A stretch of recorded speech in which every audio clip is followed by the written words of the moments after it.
Hello and welcome to OCN Now. I'm Joe Oltmann. I'm actually the CEO of the company that owns OCN Now, and this is a special today. We're joined by Norton Rainey, who's the Ace Scholarship President and CEO. Welcome to the show, Norton. Hey, Joe, thanks so much for having me on. It's really a privilege. Do appreciate it. We're going to talk about something that is pretty awesome. I mean, you have run an organization for the last 18 years that is gives scholarships, uh, private school scholarships to people in hmm communities that otherwise could not afford to go to those private schools. That's right. Yeah. Yeah, that's exactly right. Can you talk to me? Can you talk to everyone a little bit about ACE Scholarship? Just give us an overview about what ACE Scholarship does and what they've done in the community, especially in Colorado. Yeah, I'd be happy to. Joe, we were founded 20 years ago by an incredible man, Alex Cranberg, who's in the oil and gas sector. And Alex's vision was quite simple, that every child have access to great schools immediately, and that we don't wait for a system to reform and to improve. And what we've seen for 30, 40 plus years now is that we've had a broken education system, and too many kids are being left behind, especially low income children. Low income children are by far the most susceptible to being left behind. And what we've noticed is that in the inner city communities, that when you take a family that's poor, they want their child to be educated and to have the same rights and opportunities that perhaps we do if we're a middle income family or if we're wealthy and can send our kids wherever we want. They just simply don't have access based on their zip code. And so when Alex started Ace Scholarships, he wanted to change that right away. He recruited some buddies of his, Ed Mcvaney, Ralph Nagel, John Seaman, Charlie Gallagher, and also the late John Walton from the Walmart family. And they came together and they said on day one that we're going to change our community in Denver and that we're going to give partial tuition scholarships to families that are poor so they can go to high achieving private schools in grades K through 12. And it's incredible. It's a really simple concept. It's something that no one disagrees with, that everyone should have access to a great education. But the greatest country in the world, the United States of America, is falling way behind other countries because our kids are not being educated. And when you look at our country and how we stack up against other countries, we rank anywhere from about 20th to about 35th in math and science and reading when you compare us to other countries. So it's a travesty that the greatest country in the planet, the country that's the most prosperous, that is innovative, that's entrepreneurial, that allows families to make choices and do things in this beautiful democratic place we live. Unfortunately, those same choices are not available in education. And that really was the premise of Alex when he launched ACE. So, as someone that came from a poor family, um, and that education was the thing that actually gave me opportunity, I can find no better organization than the one you have. So I do want to thank you because obviously our company is very passionate about education. We're very passionate about kids specifically. So I do want to just start it by saying thank you. Yeah, you Um, bet, Joe. so talk to me about the model, right? What is the ACE model? I mean, there's going to be people that are actually listening to this that are in some of those zip codes that you're talking about. So talk to me about the Right. ACE model. Sure. If you have a family that, and Joe, I want to hear more about your story. It sounds like you Yeah. grew up in a poor family and you were able to overcome and do some great things with your life. And that's the American dream, is that every child can do whatever they want. But if they don't have the education, it's very difficult. And so the model is very simple. It's that it's a three-way partnership between a family, between a school, and between a scholarships. It begins with the family and their desire to put their child in a high achieving school. It begins with the family walking into a private school and saying, I want my kid to go here, but we're poor and we can't afford it. And that's where the school then says, well, there's this great program in the community called ACE Scholarships. And the only thing they do is give out partial tuition scholarships to family like yours so that there are no barriers whatsoever to you achieving your dreams and having access to a great education right away. So an average A scholarship is around 2,500. Remarkably, most people say, well, how's that enough money? That's really not that much money in the scheme of things when my private education for my kid is 20,000 per year. if they go to a school like a Kent Denver or a Colorado Academy. But those schools are really on the fringes. They're not really the predominant private school we work with.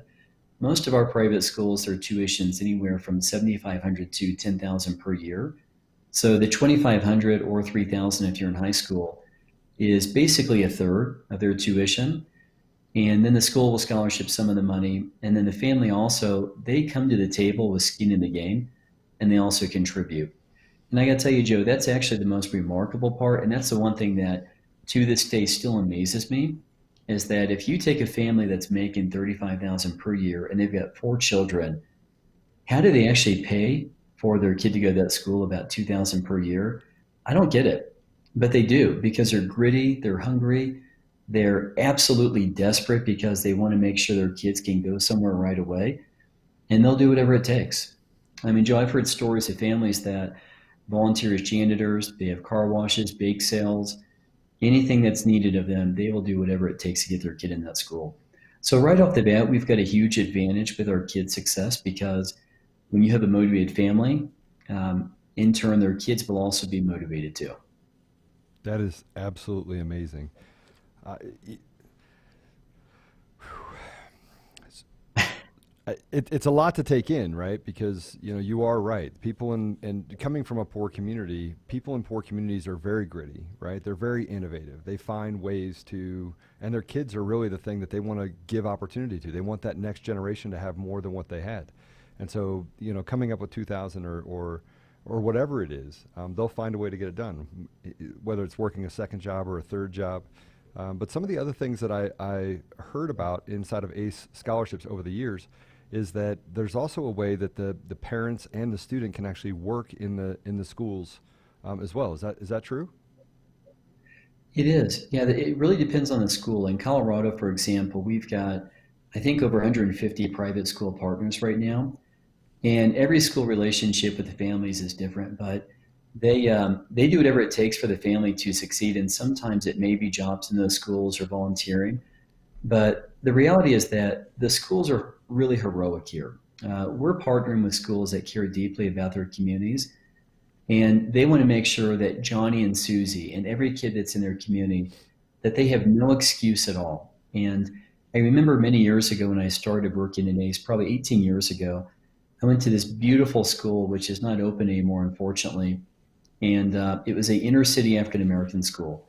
And I remember Vivian Wilson, who ran the school, the most beautiful woman you could ever imagine, and just externally and internally, everything about her was beautiful. And she said, Norton, she said, our kids are coming from dire circumstances. When they go home, they're going to a broken family, usually with a single parent, sometimes a grandparent, sometimes great grandparents because there's no one to care for that child. There's gangs, there's violence, there's drugs. These kids are being influenced by the community around them. And when the kid is going to a private school, sometimes it's not popular when they come back to their communities because kids around them are putting peer pressure on them the other way, saying, hey, we need you joining our gang. What are you doing actually wearing a tie to school? What are you doing with a backpack right now? So it's not just the pressure that exists with the family, but also with their communities as well. They're amazing. So that partnership, going back to your question about schools, they'll do whatever it takes to make sure a family has a chance to succeed. And that's why we always say we have the easy part. What we do is we raise money to make sure that there are no excuses and no barriers. But the schools are the ones who really work hand in hand with those kids. Yeah, and the results they speak for themselves, right? I mean, you have kids that have come out of this program. If you had to pick one out of the many success stories that you have, can you tell us about one of the students that came out of the ACE scholarships program? You're right, Joe. That's a great question about who it would be because every year we feature so many remarkable families and their stories are awesome. But the one that really comes to mind for me is a kid named Richard Vidal. And I think Richard spoke at our annual luncheon in May about 10 years ago. And when he stood on the podium, he shared his story. He had a brother and he had a single mom. And when his mom decided to sacrifice and put him into a school, Richard went on to say that he hated his private school. He was probably 2 years behind. And actually, for the first time, he was being pushed academically, which he didn't really care for. And after about 2 years, he caught up academically and he actually started liking school. And he found out he was very good at math and science. And he went on to say that, and because of my education at my school, I was a graduate from high school. And everyone in the audience, they went crazy. Like, this is incredible, Richard. I mean, you are the kind of kid who's not supposed to make it, but he did. And he said, but there's more to the story than that. He said, in 1 week from now, I'll be the first in my family to graduate from college at Colorado School of Mines with a double major. And if anybody And I've knows got about 4 job School of Mines is a tough school. I mean, that's a tough. They're all tough, but that's a tough school. It's like an So Ivy yeah, League, Joe. It's one yeah, of the best of the best. And so you take a kid that was failing, he didn't have a chance of succeeding. His life was turned around. And when he finished his story, he said, not only am I graduating, but I've got 4 job offers from quite a few energy companies. He went on to Wall Street, then he got his MBA at Duke eventually. And Richard is just one of many stories. It's not that every kid is going to go to a school of mines. It's the fact that when they graduate at a 90% rate from high school, which is what our numbers are at ACE, that they're actually ready for college. And for the most part, our kids are continuing to college, they're graduating from college, and they actually have a chance of securing a job someday, which means it's not going to be an economic drain on our society.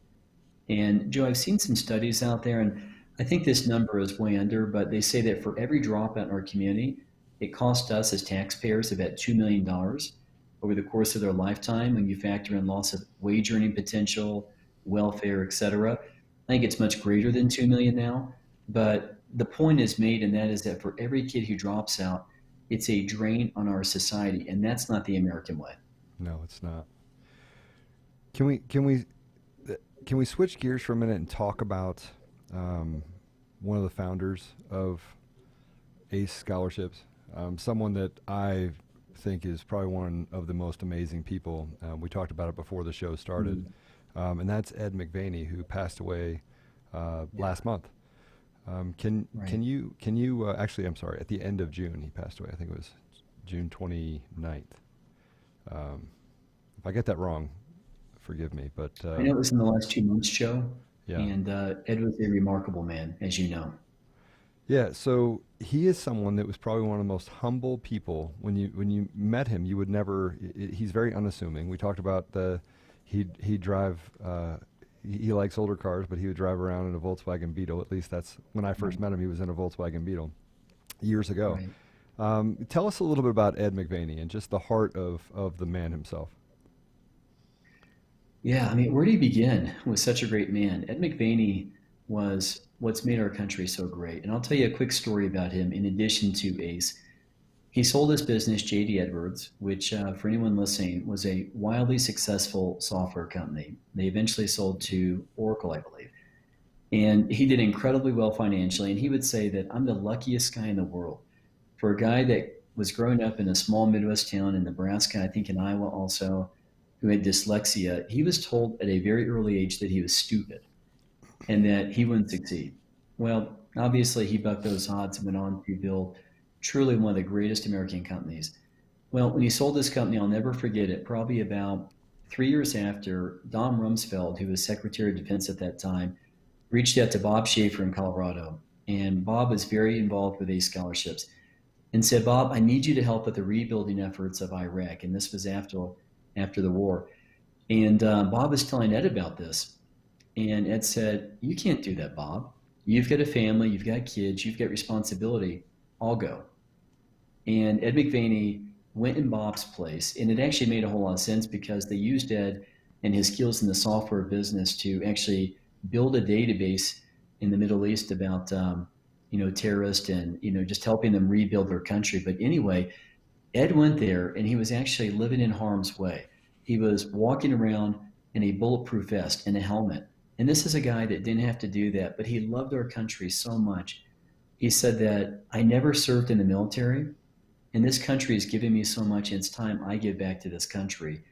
And so that was just one of the many things that he did to serve our country.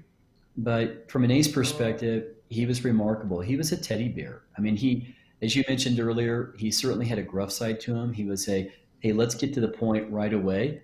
Yeah. And I remember when Ed McVaney was our chairman, and he would talk before the board, he would say, I'm going to give you a 2-minute speech, and that's all I'll ever speak is 2 minutes on the merits of what ACE is doing. And he would begin with a crisis in our country. Their kids are failing, that we're increasing the cost of education in our public education system, but our kids are still failing, but there are alternatives. And then he would start talking about his hero, Milton Friedman, who talked about how we're free to choose, and that's what makes our country great. So we certainly should do that in education as well. And that's what he did at ACE. He loved our program. He mentored families on the side. And there are countless stories of this man where we have no idea what he did because he just was so very generous on a number of fronts. We miss him, but I would say also, too, I had the privilege of seeing him 2 months before he passed away. And he was at peace with his disease, his cancer. He was at peace with where he was going someday when he died. And he was also at peace with what he had accomplished and what he had done for our country, too. And so, as sad as it was to lose him, it was remarkable to see this man leave the way he did with so much peace when I think most people are fearful at that time of their death. So I want to tell a story, if I can, as well about Ed. So I met Ed for the first time in Amman, Jordan. Wow. Yeah. And something that people need to know about Ed is that he had a heart for the people of the Middle East as well. So the more time that he spent there, the more he just learned to love the people of the Middle East. And it's Right. kind of he's a man of great faith. He's a man that gave everything of himself. But when I talk about when I get the opportunity to say who Ed is, you talk about his business successes, but that's actually not what I think he defined him.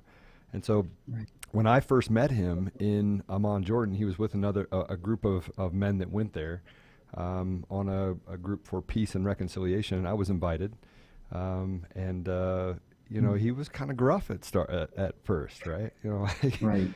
like yeah, it's and then all of a sudden you just saw that just kind of melt away, and you saw this really soft, as you said, teddy bear, and Right. he was demanding when he spoke, but he didn't speak a lot. He did. So he was a man of great conviction, and he was a man of doing, right? Making sure that the rubber hit the road and he got things across the finish line no matter what he touched. So it's a testament to what's happened with ACE Scholarships and the passion that he's had for these kids and the legacy that he's developed in the places that ACE Scholarships is thriving. Well, and he was also a very quiet man too, as you Yeah. mentioned. And so many times he was in the background in the shadows, and he never wanted recognition for what he was doing. And there Yeah. was one year that we had a party at Alex Cranberg's home, and I planned on recognizing him. And somehow he caught wind of it. And he pulled me aside and said, Listen, Norton, he said, I understand you might be recognizing me with some people. And I said, That's right, Ed. You deserve it for what you've done. He said, I really don't want you recognizing me. He said, what I'm doing is I'm giving God's money.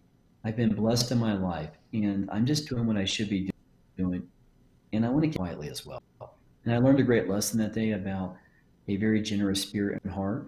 And when you do it for the right reasons versus trying to have the accolades of others, great things happen.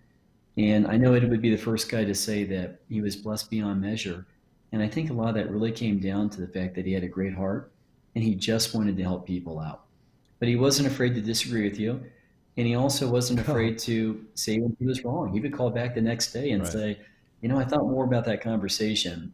And I think you may have been right there. I mean, Ed was normally 99.9% of the time right. Yeah. But when he was wrong, he wasn't afraid to admit it. He wasn't a prideful, arrogant man, is what No. I'm At all. trying to get at. At all. At all. He was quite the opposite of that, actually. Yeah.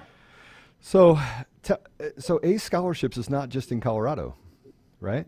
I mean, it's in other states as well. Can you tell us about what that looks like right now, and how many states is ACE Scholarships in, and what effect are you having in those Sure. states? I'd be happy to. Well, it's our 20th anniversary, and about 10 years ago, I received a call out of the blue from a couple in Montana who said they want to replicate ACE in Montana, but they had no interest in reinventing the wheel, and they asked us for their help. So Jonathan is our chief operating officer. We put some pen to paper and we crafted a business plan, and that was how we could actually grow and expand outside of Colorado by managing the back office support in Colorado, in essence, really creating a national office, and then hiring a person on the ground within those states. And so, thanks to Congressman Greg Gianforte and his wife Susan, we launched ACE Montana, and we showed we could duplicate it. And over time, more people heard about our program. We had some calls come in. Strategically, we looked at other opportunities. And so we've been able to expand to 8 states, Kansas, Texas, Missouri, Arkansas, Louisiana. And, people often ask, Louisiana, Arkansas, isn't that a little bit out of your purview? And it was interesting when Governor Jindal was in office, he called up Alex Cranberg, our founder, and said, we really need ACE here because we just passed a tax credit program. I'm sorry, a tax rebate program at that time. It's now a tax credit program. And so that was actually our foray into Louisiana. And I will say also, too, that, as much as we enjoy funding privately funded scholarships, the way to really scale and grow is through tax credit programs. And that's what Louisiana has. And so our policy team is really working and looking for opportunities around the country where tax credits can be passed. And I think you may know Ross Izzard, who is our director of policy. Yeah. He is extraordinary, and Ross has a keen interest and eye on what's going on around the country. But in essence, really a tax credit program allows a person to allocate their taxes toward a scholarship program like ACE versus their money actually going to the state. And that means helping out more kids. And I have to say, of all the nonprofits out there, the organizations that help people out there, just the ethos of ACE Scholarships is just more kids. It's just getting more kids into a place where they can get a quality private education that they normally wouldn't have access to in impoverished areas or communities. It's phenomenal. Yeah. Yeah. Thank you, Joe. I appreciate that. I mean, if we could have every kid in this country have choice and opportunity, our country would be so much better, and we would be ensuring that our country long term would be a greater country as well. And that's one of our great fears right now, is that we have a uneducated workforce. We have too many kids right now that are falling behind. And at some point, it is going to catch up with our country if we don't do anything about it. And I think education is the most important thing we do. And I've heard some people even say that this is the last great civil rights movement. Now, granted, we have a lot going on in our country at this time, and I know there are a lot of issues that we're addressing. However, when you look at this, it really is true, because it normally is inner city minority children that are really getting screwed over. They're the ones who don't have access to a good school. So it's not unfair to say this is truly one of the great civil rights issues of our day, the education of our children. So with that said, I'm going to tell you something. And I told myself I wouldn't make this about, tell a little bit of my story, but this might resonate with you as far as what you just said. So I grew up in the Washington, D.C. area, right? My dad is black, my mom is white, my whole family is interracial, right? We talk about racial disparity and the civil rights, and having a civil rights movement is tied to just quality education. My brother was killed by a police officer. So I've really seen, I've seen a convergence of, I put one foot in both sides. I try to help my family as much as possible. I now help my nieces and nephews, and I always push education, but I get to see that there is a huge disparity, a racial disparity, right, between the haves and the have-nots, and typically it's along the line of race, unfortunately.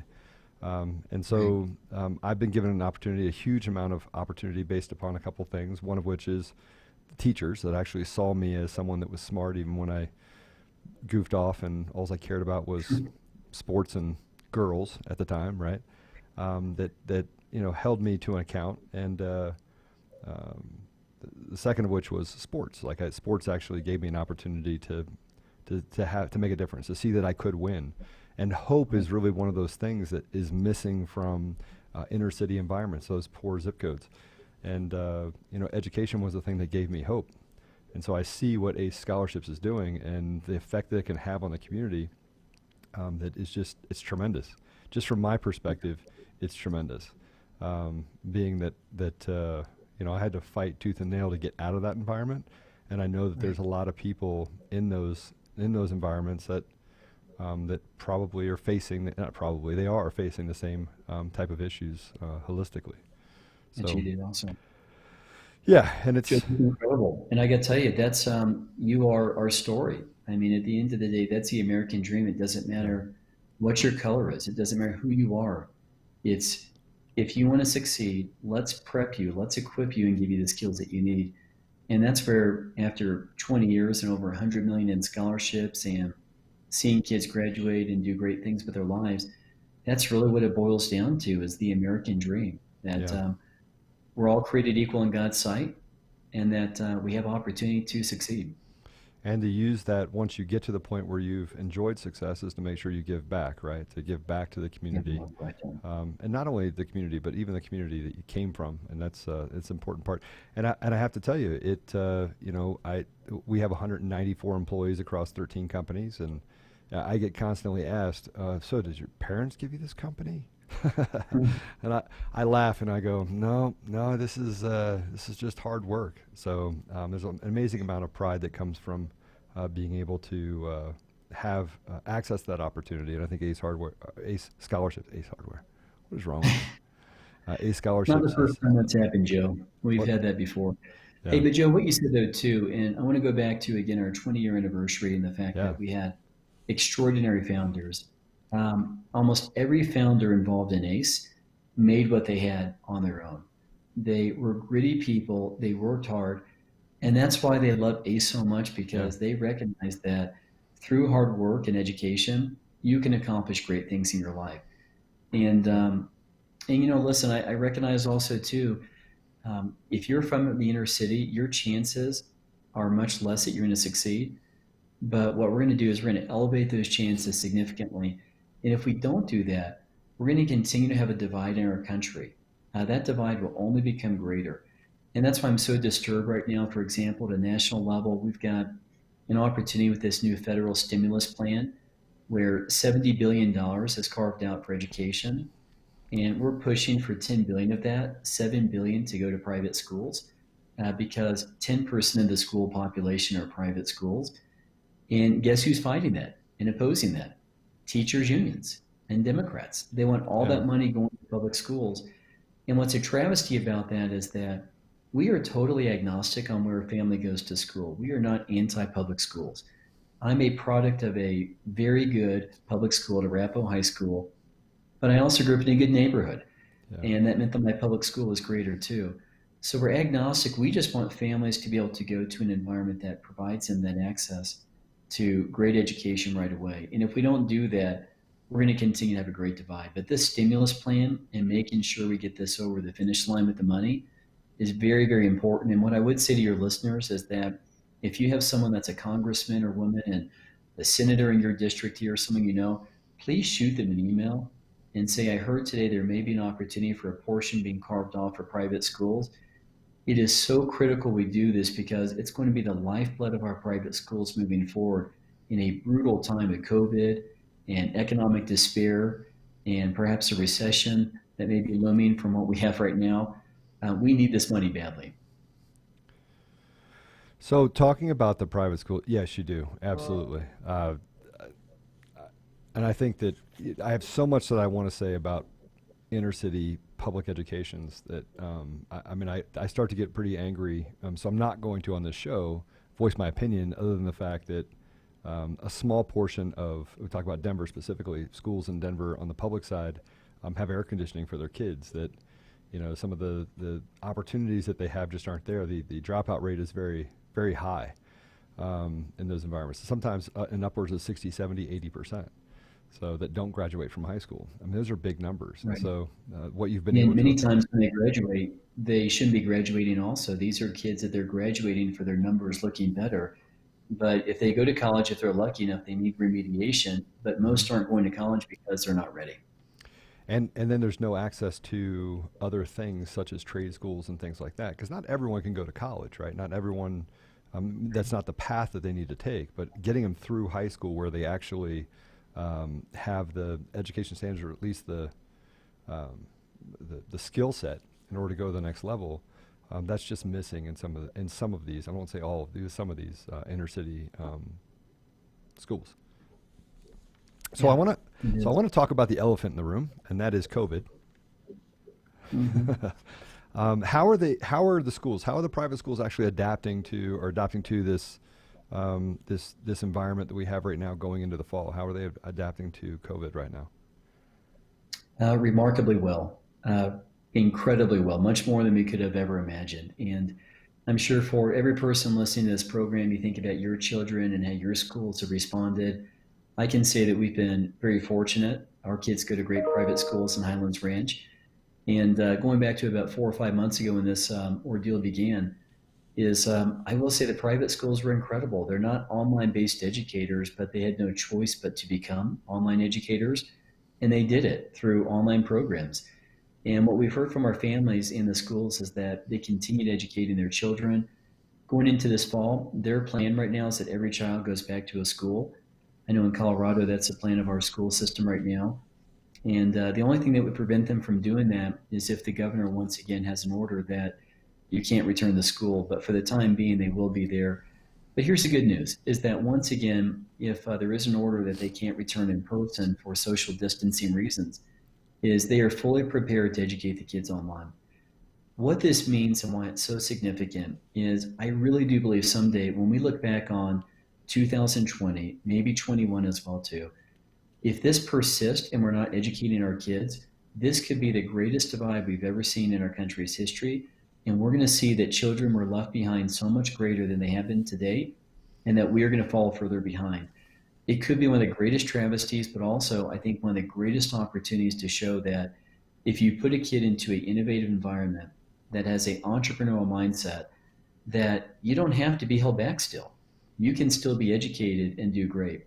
And that's why we're so proud to be working with the schools we do because they're heroic. They're just finding ways to get these kids in there and educate them right now in the midst of what's been one of the greatest tragedies in our country's history.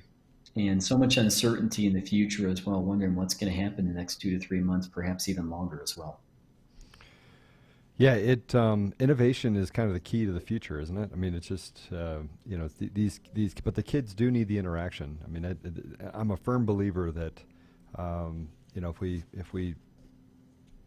if we don't get the kids back to school, we might be facing a much bigger challenge in the future, which is mental health issues and or Right. suicide. And I don't want to say that word, but it's a real thing that to have kids have that interaction, I think, and yeah, that's awesome to hear. But it's also awesome to hear that they have an ability to do distance learning if necessary, given the restraints put on by the state.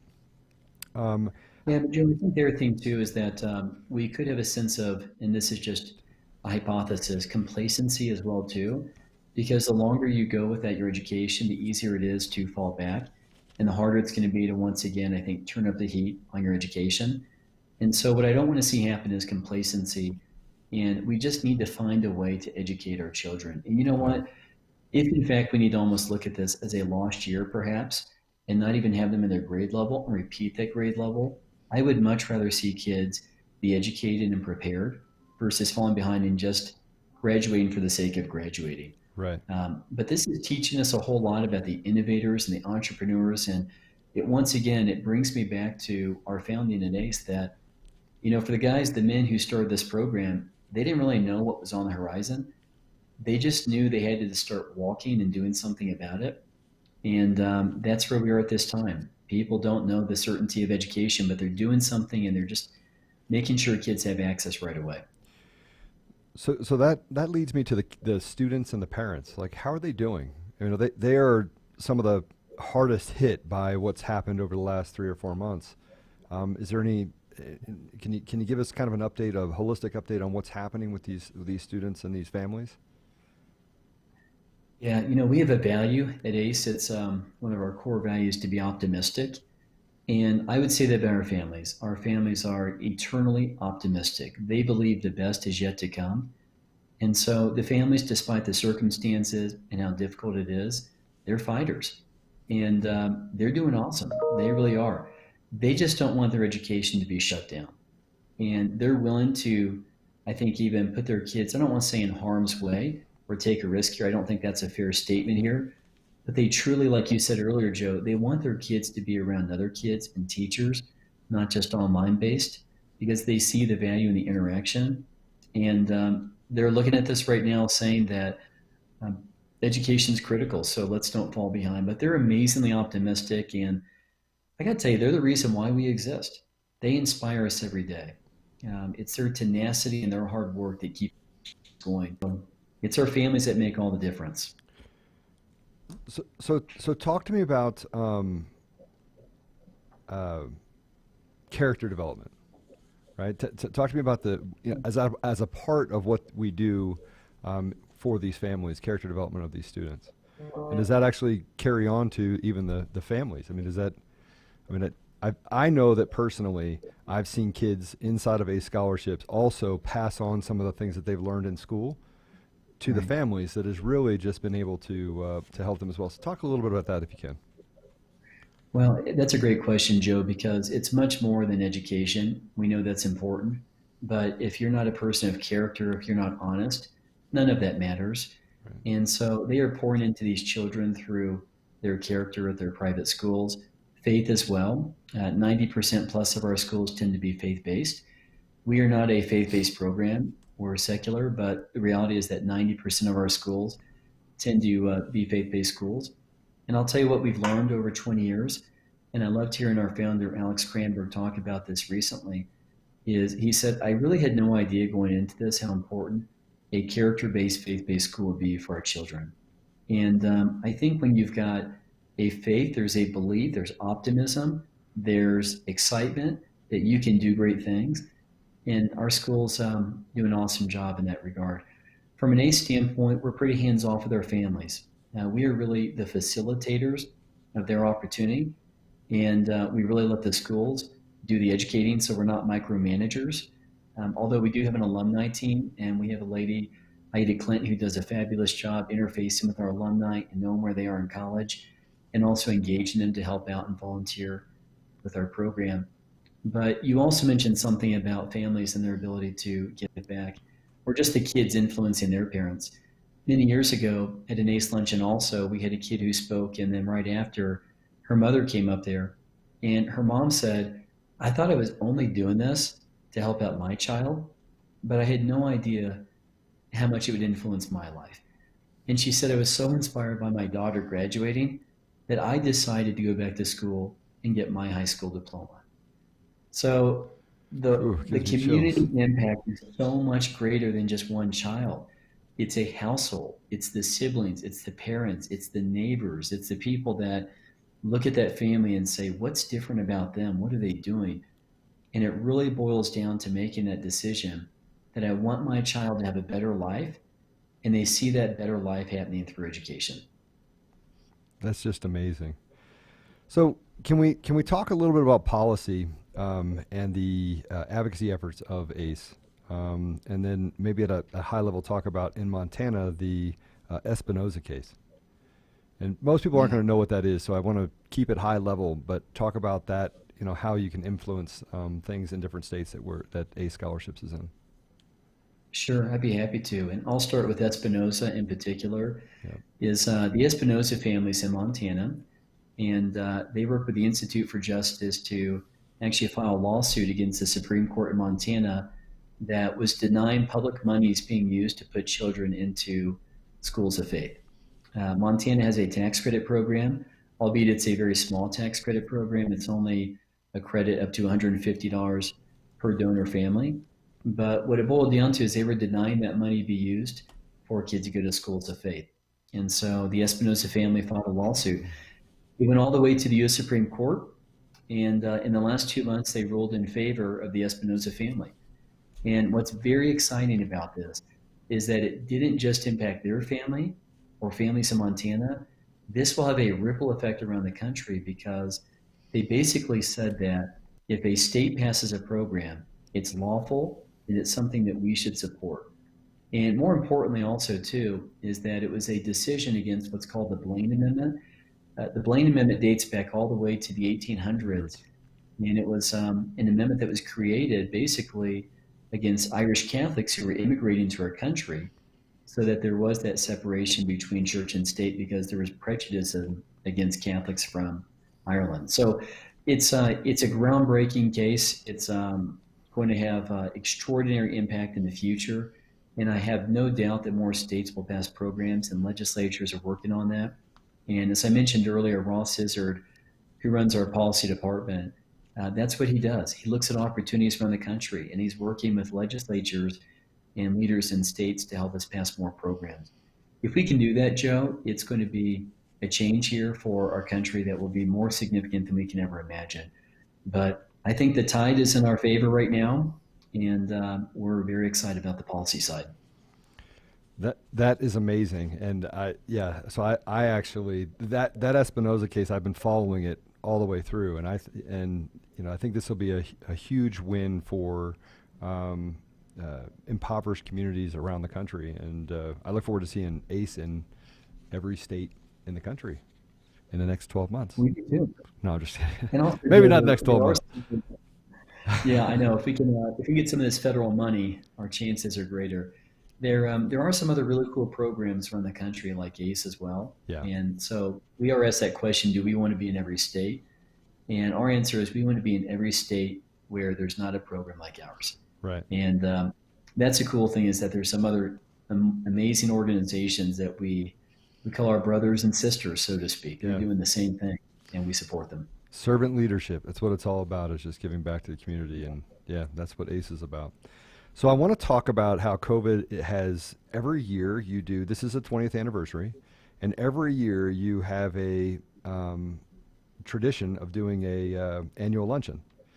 And this year it's going to be a virtual annual luncheon. Right. And it's August 26th at 12 p.m. It's going to be done via Zoom. Can you tell us a little bit about that and the celebration and what that's going to be like, and who's invited? How do people become a part of this? Yeah. Well, hey, Joe, thanks again, because your company's been helping us promote the event, and we appreciate that, because you're really good at getting the word out. To anyone who's hearing this right now, prior to August 26th, we want you to join us for this event. And I think probably the best way to get information how you can do it is go to our website at acescholarships.org, and there will be information on how you can actually log in. It's a interesting event this year, because in the past we had a ballroom at the Hyatt Convention Center, 1,700 people who came, 170 sponsors. But with COVID restrictions right now, we've decided to go total virtual. And I think that's our greatest opportunity, is that we can go from 1,700 people to hopefully 10,000 plus people around 8 states that now log in, that want to hear from Chris Gardner, who is going to be our keynote speaker. Chris, if you don't know who that is a extraordinary motivational speaker. And if you've seen the movie The Pursuit of Happiness with Will Smith, that's Chris Gardner. Yeah. Chris Gardner. So he's our kind of guy. He's the kind of guy that was a fighter, a warrior, that did everything for his son to make sure that he had a good life. And so we're really excited to have Chris this year. But yeah, August 26th, anyone who's listening, please join us. It's going to be a great way to hear and learn more about ACE from our amazing people, to recognize our founders, and also hopefully financially support this organization that right now needs support in a very difficult year. And Josh, if you'll just go ahead, he's a producer, by the way. Can you go ahead and put in the comments, can you put ACE Scholarships web address, please? So he's going to drop the ACE Scholarship web address in the comments below, and we'll adjust the top after the show to make sure that they have that as well. So I will be joining that luncheon. I'll make sure that I have a really nice big sandwich and I'm sitting there listening. But I got a chance to hear Chris Gardner actually speak in Los Angeles of a few years ago, and he is a powerful speaker, right? Because he talks about how to overcome obstacles in your life, and the fact that you just got to, remove those barriers and just keep going, right? And just keep your sights on the prize, and just make sure that nobody can stop you, right? And so he's an amazing testament and he's an amazing man, very powerful speaker, right, of how he overcame so much in his life.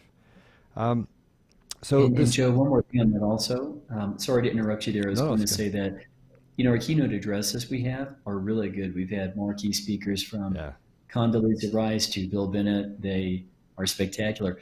But year after year, what everyone always says is that as much as I enjoyed your keynote speaker, and I know this year I love Chris Gardner, people will be even more impacted by the stories of our parents and our kids who will be portrayed, our videos showing what they go through and how they are overcoming.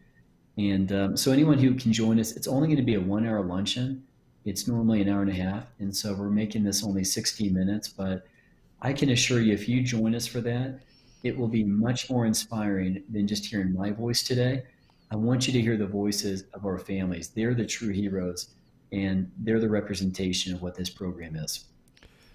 Yeah, and this luncheon every year is designed to raise money for the scholars to get them into schools, get them into the program. So if you're listening to this, you don't have to wait to be involved in ACE scholarships. I mean, if you're someone that has come from ACE scholarships, if you're listening, if you're someone that just wants to give back, wants to have the opportunity to influence others, that opportunity exists, and you can definitely sponsor kids or schools at different levels in order to give kids the opportunity to get that quality private school education. Yeah, thank you. So talk to me about the future of school choice and ACE, and what does that expansion look like? I mean, obviously you said that we're going to go into areas where there's a need for ACE scholarships, but what does that look like for you?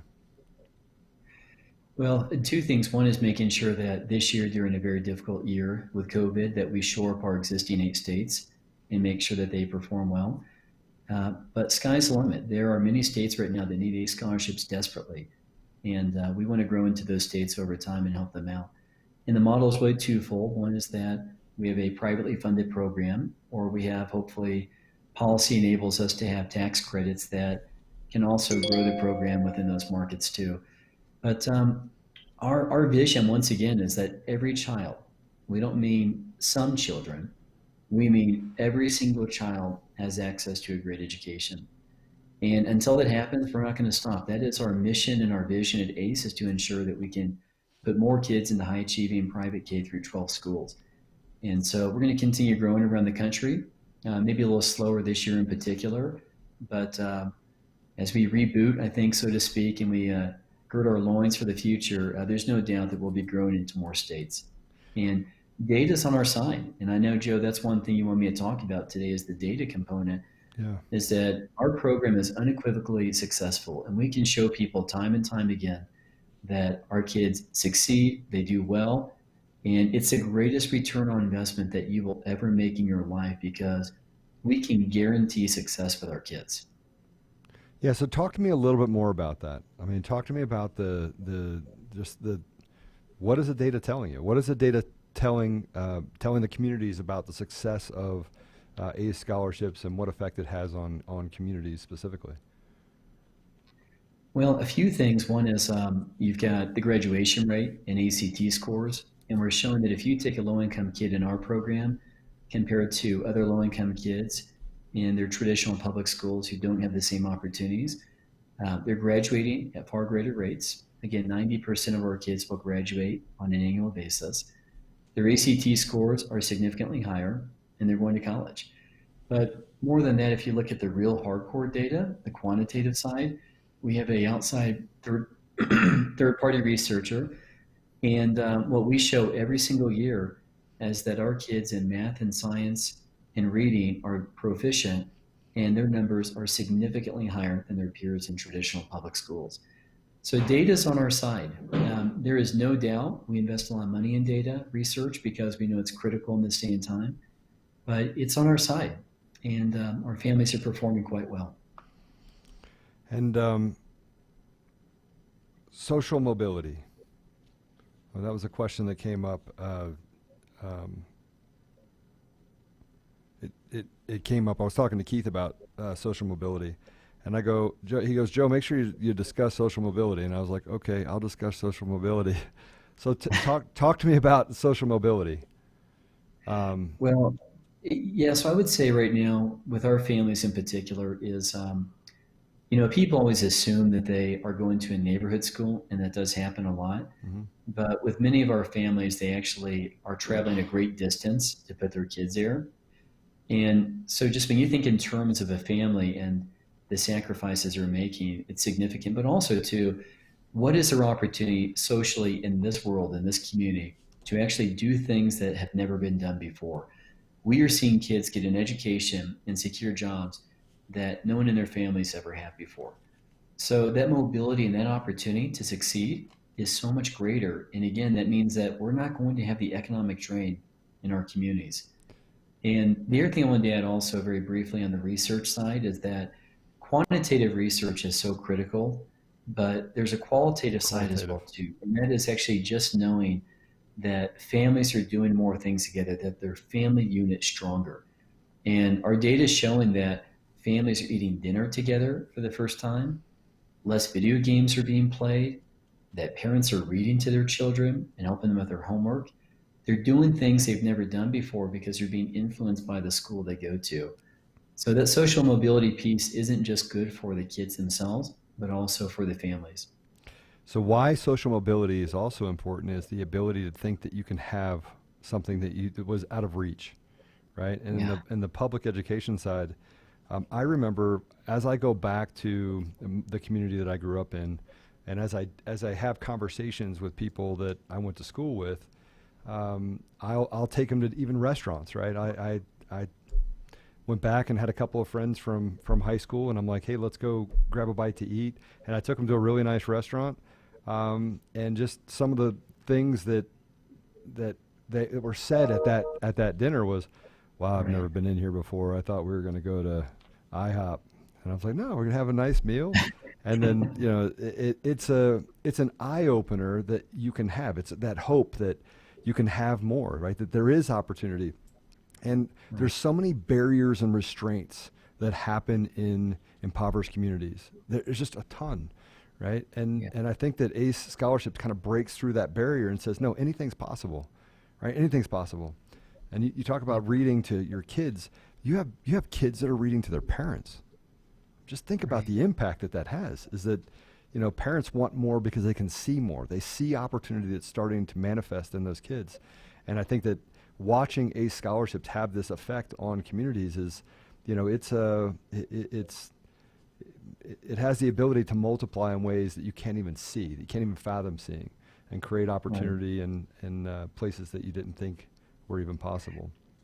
Yeah, Joe, that's a really good point. Is that it's just such a basic but really profound concept that when someone believes in you, you start Yeah. believing in yourself. That negativity goes away. And you've got the ability to say, you know what? If Joe has a car in the home he does, and this guy made it after growing up in a poor family, if he can do it, I can do it. Yeah. And if Johnny can do it, I can do it as well too. But you're exactly right. There's so much pride in doing things. And we see that. And I know Aida, who runs our alumni department, she will talk about that when she has her interactions with their kids is that they now believe they can do things that they never could before.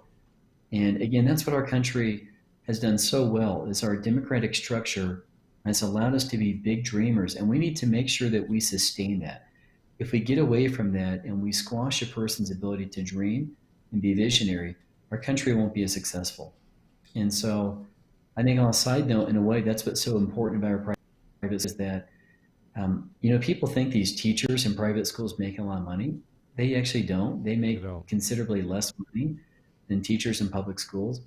They are there because they have the autonomy and the ability to teach kids and do what they're great at, to teach kids. And they're there because they see a future generation that's going to shape this country and make it much greater than it currently is. Well, I want to talk again about this virtual luncheon, right? And I want to tell people when it is, and if you could just give us um, a short on that for those who are just joining us on the virtual luncheon, um, for our listeners. Yeah, so again, it's going to be on August 26th with Chris Gardner, who was the person featured by Will Smith in the movie The Pursuit of Happiness. Anyone can attend. It's going to be a 1 hour luncheon. And if you go to our website at acescholarships.org, there will be more information about the luncheon. And we would love for you to join us and be a part of what's going to be one of the most exciting efforts. And Joe, I think also too with your database, you've really been pushing this luncheon significantly, and you'll continue doing that. But we don't know how many people currently are going to join in, but we want to make this one of the greatest virtual luncheons ever in history, and do something that we never thought we could do because we've had no choice but to do it. And I will say that about my team also too at ACE. We have an amazing team of leaders that we're not giving up just because we couldn't have a ballroom. Phil Smith and the communications team and others at ACE have really found a way to be innovative. So I can assure you, if you join us, you're going to love it. It's going to be a time that will fill you up and make you a better person. So speaking of that, I want to tell people this, right? So for the luncheon, it will be done via Zoom. We will be broadcasting that luncheon in Colorado, we have about 800,000 people that connect with our community now across the state. And across the nation, we're actually in 13 states. We're registered in every state in the country, and we're expanding rapidly. But we'll be broadcasting this across those 13 states, which represents just over, I think it's 18 million people that we'll be putting that in front of. So that's something we're committed to do for ACE scholarships, and so we'll be doing that as well. So if you can't actually get into the Zoom, we're going to make this an event to remember, because we're going to make sure that live that we actually broadcast that for you. And I know that Keith hasn't talked to Ross about that yet, but it's something we're committed to do in order to use our technology to get the ACE scholarship voice out there more dramatically. So we'll be doing that for you. Joe, in the meantime, also, I know you've really helped us get our latest video to more people. Yeah. And if anyone wants to listen to it, it's a short 2.5-minute video. It's phenomenal. If you go to YouTube and you type in ACE Scholarships Dreams Video, it will come up. And that right there will also paint a very compelling picture of our families and what they've gone through during COVID. So I'd also encourage people to go to YouTube and watch that video. Okay, and say that one more time. It's on YouTube, and you put in ACE Scholarships. We'll also put that in the comments below on the different communities. Yeah, ACE Scholarships, and then look up the Dreams video. That's the name of our most recent one, and that's where families talking about how COVID has helped them, or say they've actually still do well. Awesome. Well, Norton, this has been an amazing experience to be able to spend this time with you. Is there anything else you want to tell the listeners? I think the greatest thing I would say is that we have a saying, school choice, it works, and it does work. It is so compelling, and the education of our children will shape the future of our country. And so please get behind what we're doing, because the partial tuition scholarships we provide are impactful, they work, and you will not be disappointed by your investment whatsoever. And Joe, thank you so much for having me on the show. It really is truly an honor, and thanks for the work you're doing and helping us out. We're going to keep working hard on behalf of you and your listeners, and thanks again for your support. All right, Norton, it's been amazing to have you on, and thank you for your time as well, and thank you for the things that you're doing and your organization is doing in the communities. It is truly amazing. It is amazing, and it looks like you're actually a Bronco fan. I look behind you a little bit. I see that. Yeah, and that's Peyton Manning. Yeah, and that actually is Mariano Rivera from the Yankees. I am a Rockies fan.